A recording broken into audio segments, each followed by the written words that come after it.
Hariki and myself. Despising each other as we did, we were constantly together, thereby degrading ourselves. If that is what the world calls friendship, the relations between Hariki and myself were undoubtedly those of friendship. I threw myself on the chivalry of the Madam of the Bar in Kyobashi. It is a strange use of the word, to speak of a woman's chivalry, but in my experience, at least in the cities, the women possessed a greater abundance of what might be termed chivalry than the men. Most men concerned themselves, all fear and trembling, only with appearances, and were stingy to boot. She enabled me to marry Yoshiko and to rent a room on the ground floor of an apartment building near the Sumida River, which we made our home. I gave up drink and devoted my energies to drawing cartoons.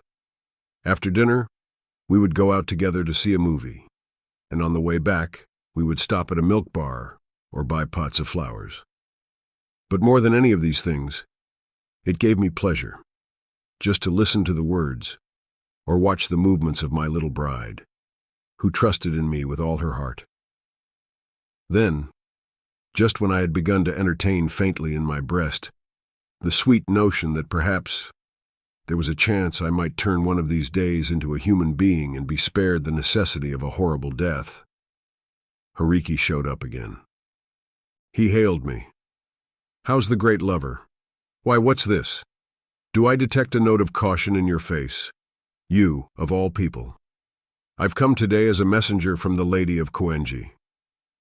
He lowered his voice and thrust his jaw in the direction of Yoshiko, who was preparing tea in the kitchen, as much as to ask whether it was all right to continue. I answered nonchalantly, "It doesn't matter. You can say anything before her." As a matter of fact, Yoshiko was what I should like to call a genius at trusting people. She suspected nothing of my relations with the Madam of the Bar in Kyobashi, and even after I told her all about the incident which occurred at Kamakura, she was equally unsuspicious of my relations with Tsuneko.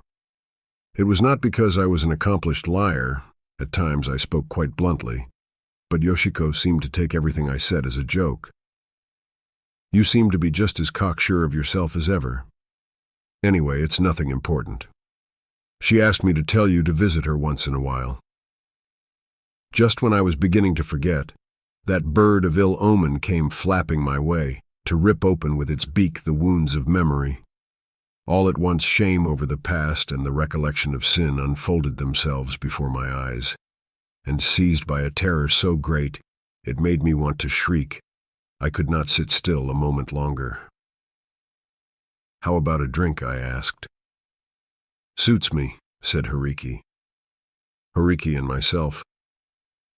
Though outwardly he appeared to be a human being like the rest, I sometimes felt he was exactly like myself. Of course, that was only after we had been making the round of the bars, drinking cheap liquor here and there. When the two of us met face to face, it was as if we immediately metamorphosed into dogs of the same shape and pelt, and we bounded out through the streets covered with fallen snow. That was how we happened to warm over, as it were, the embers of our old friendship. We went together to the bar in Kyobasbi, and eventually we two souse dogs visited Shizuko's apartment in Koenji, where I sometimes spent the night. I shall never forget. It was a sticky, hot summer's night. Hariki had come to my apartment about dusk, wearing a tattered summer kimono. He told me that an emergency had come up, and he had been obliged to pawn his summer suit. He asked me to lend him some money because he was anxious to redeem the suit before his aged mother found out. The matter apparently concerned him genuinely. As ill luck would have it, I hadn't any money at my place. As usual, I sent Yoshiko out to the pawn shop with some of her clothes. I lent Hariki what he needed from the money she received, but there was still a little left over, and I asked Yoshiko to buy some gin with it. We went up on the roof of the apartment house, where we celebrated the evening cool with a dismal little party. Faint miasmic gusts of wind blew in from the river every now and then. We began a guessing game of tragic and comic nouns. This game, which I myself had invented, was based on the proposition that just as nouns could be divided into masculine, feminine, and neuter, so there was a distinction between tragic and comic nouns. For example, this system decreed that steamship and steam engine were both tragic nouns, while streetcar and bus were comic. Persons who failed to see why this was true were obviously unqualified to discuss art, and a playwright who included even a single tragic noun in a comedy showed himself a failure if for no other reason. The same held equally true of comic nouns in tragedies. I began the questioning. Are you ready? What is tobacco? Tragic, Horiki answered promptly. What about medicine? Powder or pills? Injection. Tragic. I wonder. Don't forget, there are hormone injections too. No, there's no question, but it's tragic. First of all, there's a needle. What could be more tragic than a needle? You win. But, medicines and doctors are surprisingly enough comic. What about death? Comic. And that goes for Christian ministers and Buddhist priests too. Bravo, then life must be tragic. Wrong. It's comic too. In that case, everything becomes comic. Here's one more for you. What about cartoonist? You couldn't possibly call it a comic noun, could you? Tragic. An extremely tragic noun. What do you mean? Extremely tragic is a good description of you. Any game which can drop to the level of such abysmal jokes is despicable, but we were very proud of what we considered to be an extremely witty diversion, never before known in the salons of the world. I had invented one other game of a rather similar character, a guessing game of antonyms. The antonym of black is white, but the antonym of white is red. The antonym of red is black. I ask now, what's the antonym of flower? Horiki frowned in thought. Let me see. There used to be a restaurant called the Flower Moon. It must be moon. That's not an antonym. It's more of a synonym. Aren't star and garter synonymous? It's not an antonym. I've got it. It's bee. Bee? Aren't there bees? Or is it ants in peonies? What are you trying to do? No bluffing now. I know, clustering clouds that cover the flowers. You must be thinking of clouds that cover the moon. That's right, wind that destroys the blossoms. It's the wind. The antonym of flower is wind. Pretty poor. Sounds like a line out of a popular song. You betray your origins. Well then, how about something more recondite? Say a mandolin. Still no good. The antonym of flower. You're supposed to name the thing in the world which is least like a flower. That's what I'm trying to do. Wait. How about this? A woman. Then what's a synonym for woman? Entrails. You're not very poetic, are you? Well then, what's the antonym for entrails? Milk. That's pretty good. One more in that vein. Shame. What's the antonym of shame? Shameless. A popular cartoonist I could name. What about Masao Horiki?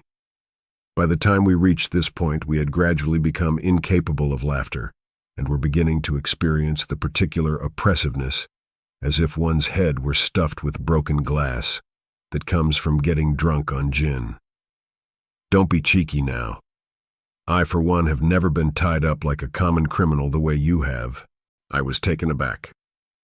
Horiki, at heart, did not treat me like a full human being.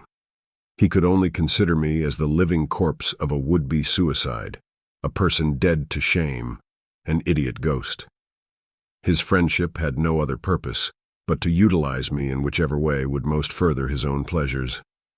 This thought naturally did not make me very happy, but I realized after a moment that it was entirely to be expected that Horiki should take this view of me, that from long ago, even as a child, I seemed to lack the qualifications of a human being, and that, for all I know, contempt, even from Horiki, might be entirely merited.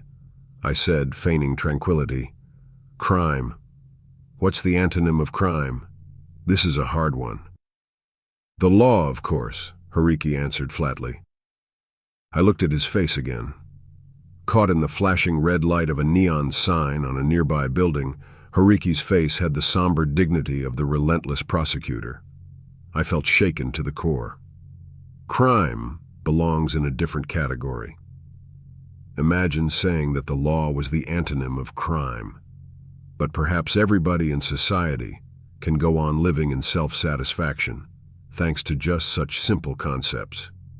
They think that crime hatches where there are no policemen. Well, in that case, what would it be? God? That would suit you. There's something about you that smells a little of a Christian priest. I find it offensive. Let's not dispose of the problem so lightly. Let's think about it a bit more together. Isn't it an interesting theme?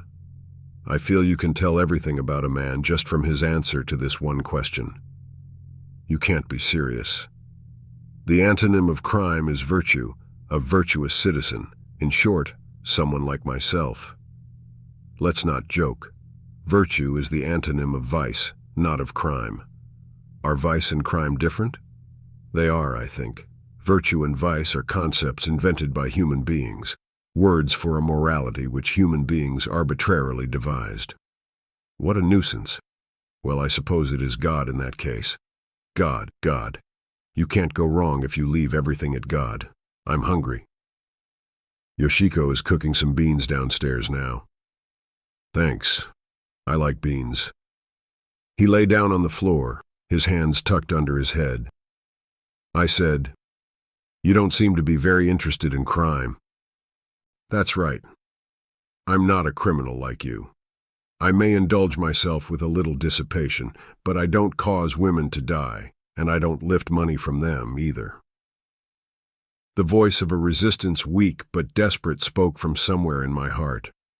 It said that I had not caused anyone to die, that I had not lifted money from anyone. But once again, the ingrained habit of considering myself evil took command. It is quite impossible for me to contradict anyone to his face. I struggled with all my might to control the feelings which mounted more dangerously in me with each instant, the result of the depressing effects of the gin. Finally, I muttered almost to myself, actions punishable by jail sentences are not the only crimes. If we knew the antonym of crime, I think we would know its true nature. God, salvation, love, light.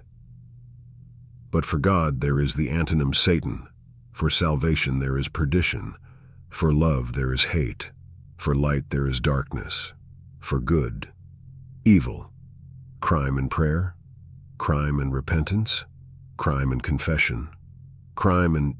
No, they're all synonymous. What is the opposite of crime? Well, if you spell crime backwards, no, that doesn't make sense. But the word does contain the letters R-I-C-E. Rice. I'm hungry. Bring me something to eat. Why don't you go get it yourself? My voice shook with a rage I had almost never before betrayed. All right, I'll go downstairs. Then Yoshiko and I will commit a crime together. Personal demonstration is better than empty debates. The antonym of crime is rice. No, it's beans. He was so drunk he could barely articulate the words. Do as you please. Only get the hell out of here. He got up mumbling incoherently. Crime and an empty stomach. Empty stomach and beans. No, those are synonyms. Crime and punishment. Dostoevsky. These words grazed over a corner of my mind, startling me. Just supposing Dostoevsky ranged crime and punishment side by side, not as synonyms, but as antonyms. Crime and punishment, absolutely incompatible ideas, irreconcilable as oil and water.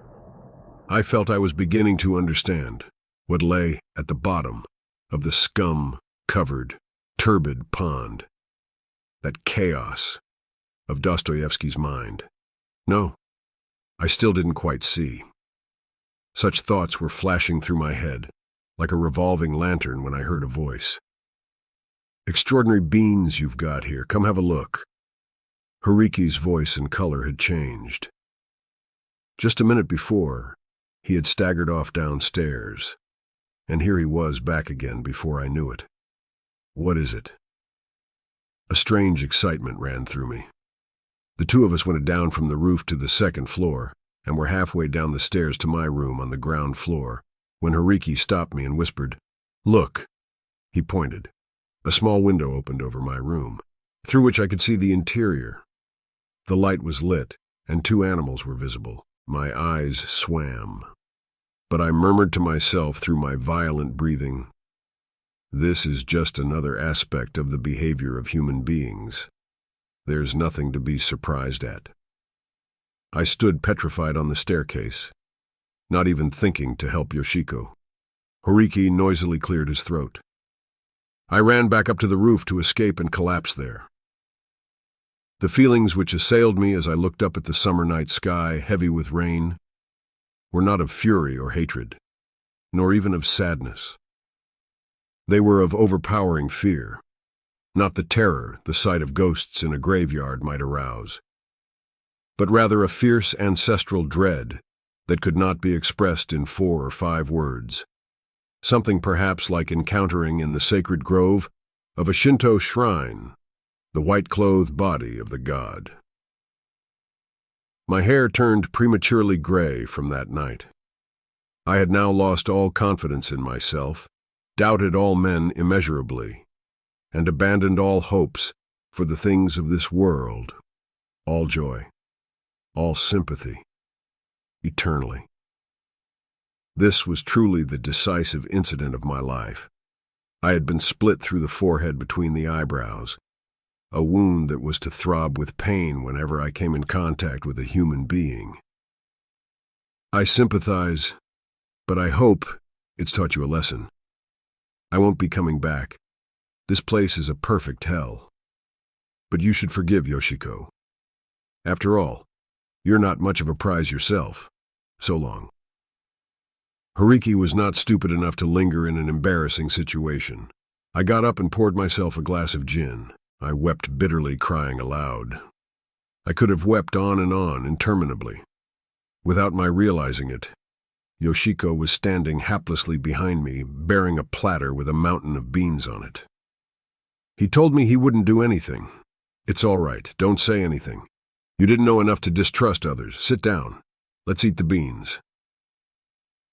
We sat down side by side and ate the beans. Is trustfulness a sin, I wonder? The man was an illiterate shopkeeper, an undersized runt of about 30, who used to ask me to draw cartoons for him, and then would make a great ado over the trifling sums of money he paid for them. The shopkeeper, not surprisingly, did not come again. I felt less hatred for him than I did for Hariki. Why, when he first discovered them together, had he not cleared his throat then, instead of returning to the roof to inform me? On nights when I could not sleep, hatred and loathing for him gathered inside me, until I groaned under the pressure. I neither forgave nor refused to forgive her. Yoshiko was a genius at trusting people. She didn't know how to suspect anyone, but the misery it caused. God, I ask you, is trustfulness a sin? It was less the fact of Yoshiko's defilement than the defilement of her trust in people which became so persistent a source of grief as almost to render my life insupportable. For someone like myself, in whom the ability to trust others is so cracked and broken that I'm wretchedly timid and am forever trying to read the expression on people's faces, Yoshiko's immaculate trustfulness seemed clean and pure, like a waterfall among green leaves. One night sufficed to turn the waters of this pure cascade yellow and muddy. Yoshiko began from that night to fret over my every smile or frown. She would jump when I called her, and seemed at a loss which way to turn. She remained tense and afraid, no matter how much I tried to make her smile, no matter how much I played the clown. She began to address me with an excessive profusion of honorifics. Is immaculate trustfulness, after all, a source of sin? I looked up various novels in which married women are violated. I tried reading them, but I could not find a single instance of a woman violated in so lamentable a manner as Yoshiko. Her story obviously could never be made into a novel. I might actually have felt better if anything in the least resembling love existed between that runt of a shopkeeper and Yoshiko. But one summer night, Yoshiko was trusting, and that was all there was to it. And on account of that incident, I was cleft between the eyebrows, my voice became hoarse, my hair turned prematurely gray, and Yoshiko was condemned to a life of anxiety. In most of the novels I read, emphasis was placed on whether or not the husband forgave the wife's act. It seemed to me, however, that any husband who still retains the right to forgive, or not to forgive, is a lucky man. If he thinks that he can't possibly forgive his wife, he ought, instead of making such a great fuss, to get divorced as quickly as possible and find a new wife. If he can't do that, he should forgive and show forbearance. In either case, the matter can be completely settled in whichever way the husband's feelings dictate. In other words, even though such an incident certainly comes as a great shock to the husband, it is a shock and not an endless series of waves which lash back at him over and over again. It seemed to me a problem which could be disposed of by the wrath of any husband with authority. But in our case, the husband was without authority, and when I thought things over, I came to feel that everything was my fault. Far from becoming enraged, I could not utter a word of complaint. It was on account of that rare virtue she possessed that my wife was violated, a virtue I long had prized, the unbearably pitiful one called immaculate trustfulness. Is immaculate trustfulness a sin? Now that I harbored doubts about the one virtue I had depended on, I lost all comprehension of everything around me. My only resort was drink. My face coarsened markedly, and my teeth fell out from the interminable drinking bouts to which I surrendered myself. The cartoons I drew now verged on the pornographic. No, I'll come out with it plainly. I began about this time to copy pornographic pictures which I secretly peddled. I wanted money to buy gin. When I looked at Yoshiko, always averting her glance and trembling, doubt gave birth to fresh doubt. It was unlikely, wasn't it, that a woman with absolutely no defenses should have yielded only that once with the shopkeeper. Had she been also with Horiki? Or with somebody I didn't even know? I hadn't the courage to question her. Writhing in my usual doubts and fears, I drank gin. Sometimes when drunk, I timidly attempted a few sneaking ventures at indirect questioning. In my heart, I bounded foolishly from joy to sorrow at her responses. But on the surface, I never ceased my immoderate clowning. Afterwards, I would inflict on Yoshiko an abominable, hellish caressing before I dropped into a dead sleep. Towards the end of that year, I came home late one night, blind drunk. I felt like having a glass of sugar water. Yoshiko seemed to be asleep, so I went myself to the kitchen to look for the sugar bowl. I took off the lid and peered inside. There was no sugar, only a thin, black cardboard box. I took it absent-mindedly in my hand and read the label. I was startled. Somebody had scratched off most of the writing, but the part in Western letters remained intact. The word dial was legible. Dial. At the time, I relied entirely on gin and never took sleeping pills. Insomnia, however, was a chronic complaint with me, and I was familiar with most sleeping pills. The contents of this one box of dial was unquestionably more than sufficient to cause death. The seal of the box was unbroken. I must have hidden it here at some time or other in the past when I felt I might need it, after first scratching off the label. The poor child could not read Western letters, and I must have thought it was enough if I just scratched off with my nails the part of the label in Japanese. You have committed no sin. I very quietly filled a glass with water, careful not to make the least noise, and deliberately broke the seal of the box. I poured the whole contents into my mouth. I calmly drained the glass of water in one gulp. I switched off the light and went to bed at once.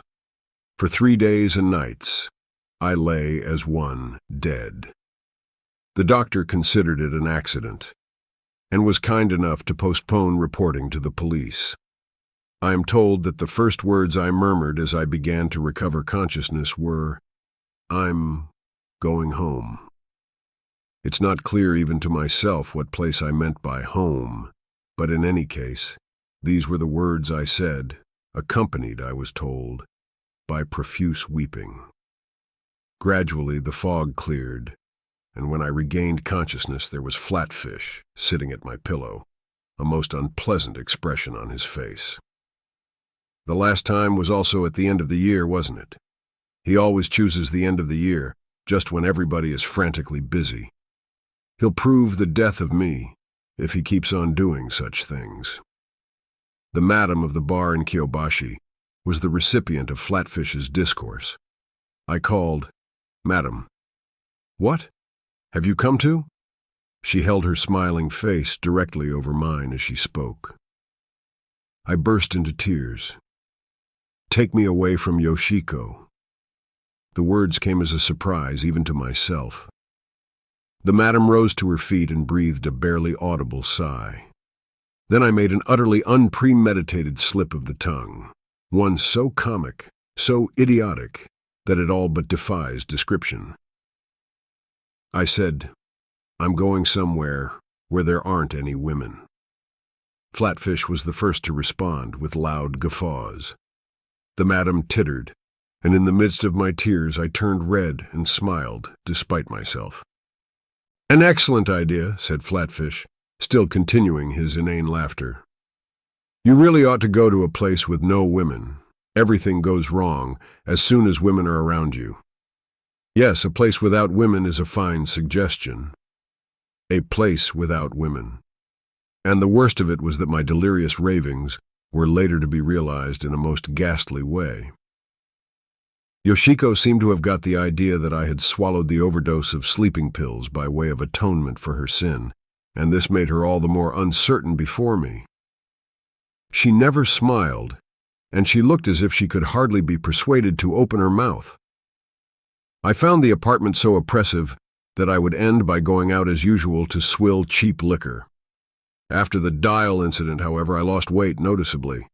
My arms and legs felt heavy, and I often was too lazy to draw cartoons. Flatfish had left some money when he came to visit me. He said, "It's a little gift from me," and offered it exactly as if it were his own money, though I gathered that it actually came from my brothers as usual. This time, unlike when I ran away from Flatfish's house, I was able to get a vague glimpse through his theatrical airs of importance. I, too, was clever, and, pretending to be completely unaware of what was going on, humbly offered Flatfish my thanks for the money. It nevertheless gave me a strange feeling, as if at the same time I could and could not understand why people like Flatfish resorted to such complicated tricks. I did not hesitate to use the money to go by myself to the hot springs of southern Izu.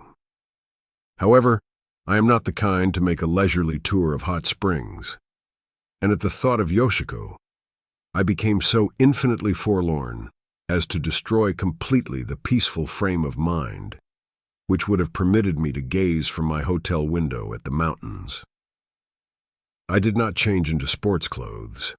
I didn't even take the waters. Instead, I would rush out into the filthy little bars that looked like souvenir stands, and drink gin until I fairly swam in it. I returned to Tokyo, only sicklier for the trip. The night I returned to Tokyo, the snow was falling heavily. I drunkenly wandered along the rows of saloons behind the Ginza, singing to myself over and over again, so softly it was only a whisper. From here it's hundreds of miles to home. From here, it's hundreds of miles to home. I walked along kicking with the point of my shoes the snow which was accumulating. Suddenly I vomited. This was the first time I had brought up blood. It formed a big rising sun flag in the snow. I squatted there for a while. Then with both hands I scooped up snow from places which wore still clean, and washed my face. I wept. Where does this little path go? Where does this little path go? I could hear indistinctly from the distance, like an auditory hallucination, the voice of a little girl singing, "Unhappiness." There are all kinds of unhappy people in this world. I suppose it would be no exaggeration to say that the world is composed entirely of unhappy people. But those people can fight their unhappiness with society fairly and squarely, and society, for its part, easily understands and sympathizes with such struggles. My unhappiness stemmed entirely from my own vices, and I had no way of fighting anybody. If I had ever attempted to voice anything in the nature of a protest, even a single mumbled word, the whole of society, and not only Flatfish, would undoubtedly have cried out flabbergasted, "Imagine the audacity of him talking like that." Am I what they call an egoist? Or am I the opposite, a man of excessively weak spirit? I really don't know myself, but since I seem in either case to be a mass of vices, I drop steadily, inevitably, into unhappiness, and I have no specific plan to stave off my descent. I got up from the snowbank with the thought, I ought to get the proper kind of medicine without delay. I went into a pharmacy nearby. The proprietress and I exchanged looks as I entered. For that instant her eyes popped, and she held her head lifted, as if caught in the light of a flashbulb. She stood, ramrod stiff, but in her wide-open eyes there was no trace of alarm or dislike. Her look spoke of longing, almost of the seeking for salvation. I thought, she must be unhappy too. Unhappy people are sensitive to the unhappiness of others.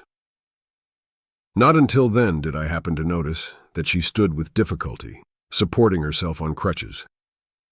I suppressed a desire to run up beside her, but I could not take my eyes from her face. I felt tears starting, and saw then the tears brimming from her big eyes. That was all. Without saying a word, I went out of the pharmacy and staggered back to my apartment. I asked Yoshiko to prepare a salt solution. I drank it. I went to sleep without telling her anything. The whole of the following day I spent in bed, giving as excuse a lie to the effect that I felt a cold coming on. At night, my agitation over the blood I had secretly coughed became too much for me, and I got out of bed. I went to the pharmacy again. This time I confessed with a smile to the woman what my physical condition was. In humble tones, I asked her advice. "You'll have to give up drinking." We were like blood relatives. "I may have alcoholic poisoning. I still want to drink." "You mustn't. My husband used to soak himself in liquor in spite of his TB. He claimed that he killed the germs with liquor. That's how he shortened his life. I feel so on edge I can't stand it. I'm afraid. I'm no good for anything. I'll give you some medicine, but please cut out the drinking at least." She was a widow with an only son. The boy had been attending a medical school somewhere in the provinces, but was now on leave of absence from school with the same illness that killed his father. Her father-in-law lay abed in the house with palsy. She herself had been unable to move one side of her body since she was 5, when she had infantile paralysis. Hobbling here and there in the shop on her crutches, she selected various medicines from the different shelves and explained what they were. "This is a medicine to build your blood. This is a serum for vitamin injections. Here is the hypodermic needle. These are calcium pills. This is diastase to keep you from getting an upset stomach." Her voice was full of tenderness as she explained each of the half-dozen medicines. The affection of this unhappy woman was, however, to prove too intense. At the last, she said, "This is a medicine to be used when you need a drink so badly you can't stand it."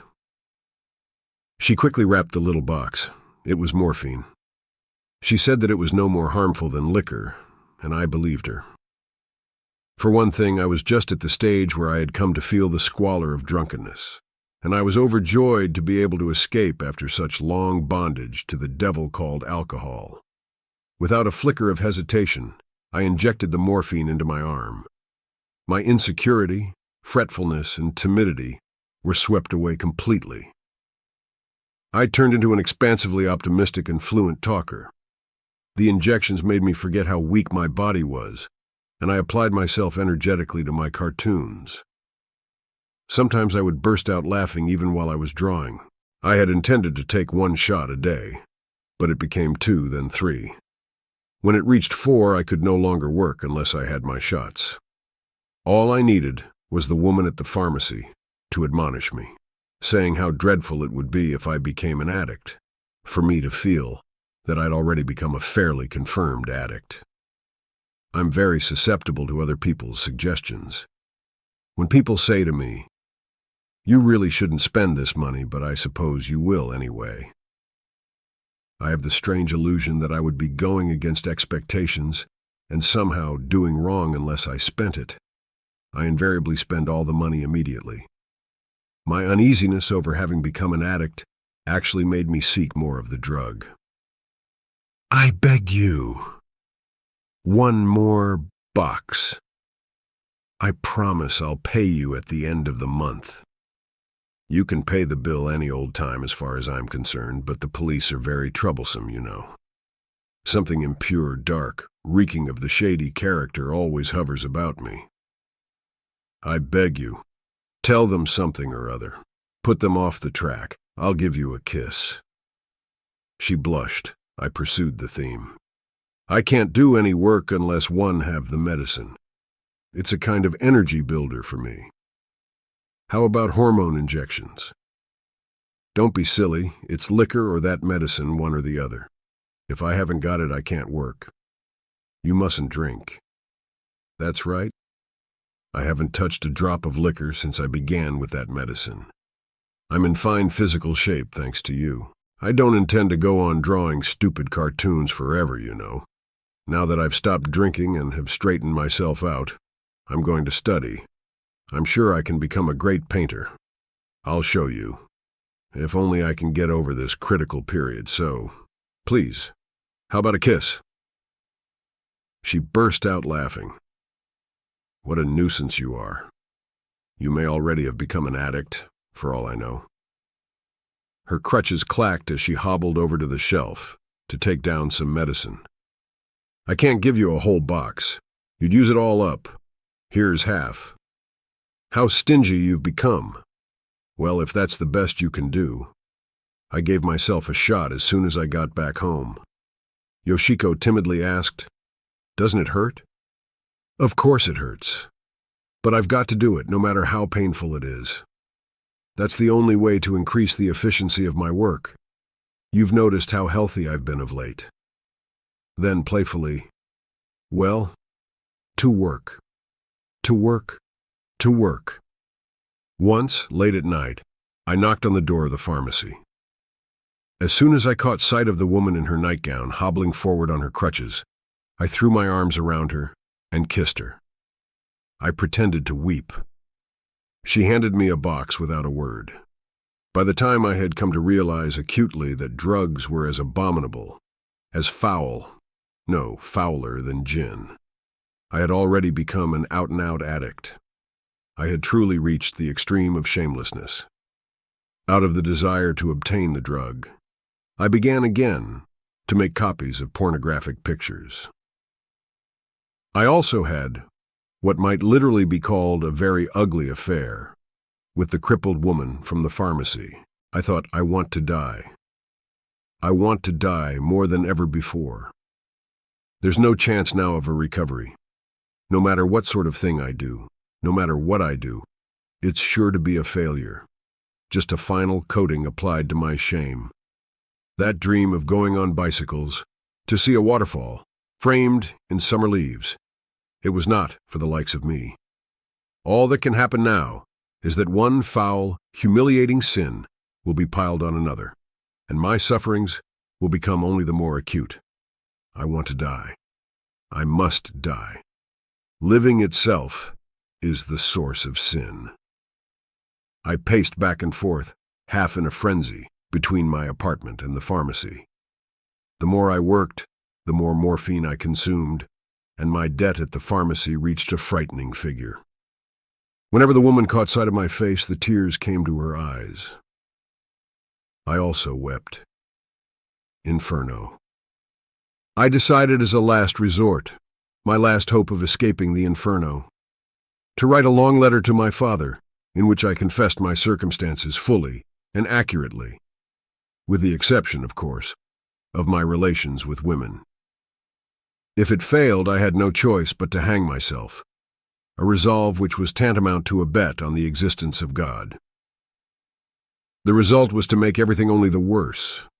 The answer, for which I waited day and night, never came, and my anxiety and dread caused me to increase still further the dosage of the drug. I made up my mind one day to give myself 10 shots that night and throw myself into the river. But on the afternoon of the very day I chose for the event, Flatfish appeared with Hariki in tow, seemingly having managed with his diabolical intuition to sniff out my plan. Horky sat in front of me and said with a gentle smile, the like of which I had never before seen on his face, "I hear you've coughed blood." I felt so grateful, so happy for that gentle smile that I averted my face and wept. I was completely shattered and smothered by that one gentle smile. I was bundled into an automobile. Flatfish informed me in a quiet tone, so calm indeed that it might almost have been characterized as compassionate, that I should have to go for the time being to a hospital, and that I should leave everything to them. Weeping helplessly, I obeyed whatever the two of them decreed, like a man bereft of all will, decision, and everything else. The four of us, Yoshiko came along, were tossed in the car for quite a long time. About dusk, we pulled up at the entrance to a large hospital in the woods. My only thought was, this must be a sanatorium. I was given a careful, almost unpleasantly considerate examination by a young doctor. "You'll need to rest and recuperate here for a while," he said, pronouncing the words with a smile I could only describe as bashful. When Flatfish, Hariki, and Yoshiko were about to go, leaving me there alone, Yoshiko handed me a bundle containing a change of clothes, then silently offered from her handbag the hypodermic needle and the remaining medicine. Is it possible she actually believed, after all, that it was just an energy-building medicine? "No," I said, "I won't need it anymore." This was a really rare event. I don't think it is an exaggeration to say that it was the one and only time in my life that I refused something offered to me. My unhappiness was the unhappiness of a person who could not say no. I had been intimidated by the fear that if I declined something offered me, a yawning crevice would open between the other person's heart and myself, which could never be mended through all eternity. Yet I now refused, in a perfectly natural manner, the morphine which I had so desperately craved. Was it because I was struck by Yoshiko's divine ignorance? I wonder if I had not already ceased at that instant to be an addict. The young doctor with the bashful smile immediately ushered me to a ward. The key grated in the lock behind me. I was in a mental hospital. My delirious cry after I swallowed the sleeping pills that I would go where there were no women had now materialized in a truly uncanny way. My ward held only male lunatics, and the nurses also were men. There was not a single woman. I was no longer a criminal. I was a lunatic. But no, I was definitely not mad. I have never been mad for even an instant. They say, I know, that most lunatics claim the same thing. What it amounts to is that people who get put into this asylum are crazy, and those who don't are normal. On God, I ask you, is non-resistance a sin? I had wept at that incredibly beautiful smile Horiki showed me, and forgetting both prudence and resistance, I had got into the car that took me here, and now I had become a madman. Even if released, I would be forever branded on the forehead with the word madman, or perhaps reject, disqualified as a human being. I had now ceased utterly to be a human being. I came at the beginning of summer. Through the iron bars over the windows, I could see water lilies blossoming in the little pond of the hospital. 3 months later, when the cosmos were beginning to bloom in the garden, my eldest brother and Flatfish came, to my great surprise, to take me out. My brother informed me, in his habitually serious, strained voice, that my father had died of gastric ulcers at the end of the previous month. "We won't ask any questions about your past, and we'll see to it that you have no worries as far as your living expenses are concerned. You won't have to do anything. The only thing we ask is that you leave Tokyo immediately. I know you undoubtedly have all kinds of attachments here, but we want you to begin your convalescence afresh in the country." He added that I need not worry about my various commitments in Tokyo. Flatfish would take care of them. I felt as though I could see before my eyes the mountains and rivers back born. I nodded faintly. A reject, exactly. The news of my father's death eviscerated me. He was dead, that familiar, frightening presence, who had never left my heart for a split second. I felt as though the vessel of my suffering had become empty, as if nothing could interest me now. I had lost even the ability to suffer. My brother scrupulously carried out his promise. He bought a house for me at a hot spring on the coast, about 4 or 5 hours' journey by rail, south of the town where I grew up, an unusually warm spot for that part of Japan. The house, a thatch-covered, rather ancient-looking structure, stood on the outskirts of the village. It had 5 rooms. The walls were peeled and the woodwork was so worm-eaten as to seem almost beyond all possibility of repair. My brother also sent to look after me, an ugly woman close to 60, with horrible rusty hair. Some 3 years have gone by since then. During this interval, I have several times been violated in a curious manner by the old servant. Once in a while, we quarrel like husband and wife.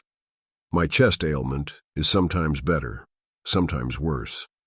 My weight fluctuates accordingly. Occasionally, I cough blood. Yesterday, I sent Tetsu, the old servant, off to the village drugstore to buy some sleeping pills. She came back with a box rather different in shape from the one I'm accustomed to, but I paid it no particular attention. I took 10 pills before I went to bed, but was surprised not to be able to sleep at all. Presently, I was seized with a cramp in my stomach. I rushed to the toilet 3 times in succession, with terrible diarrhea. My suspicions were aroused. I examined the box of medicine carefully. It was a laxative. As I lay on my bed staring at the ceiling, a hot water bottle on my stomach, I wondered whether I ought to complain to Tetsu. I thought of saying, "These aren't sleeping pills, they're a laxative." But I burst out laughing. I think reject must be a comic noun. I had taken a laxative in order to go to sleep.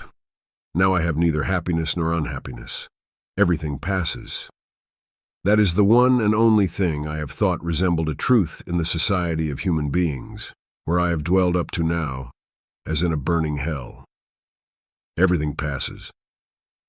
This year I am 27. My hair has become much grayer. Most people would take me for over 40.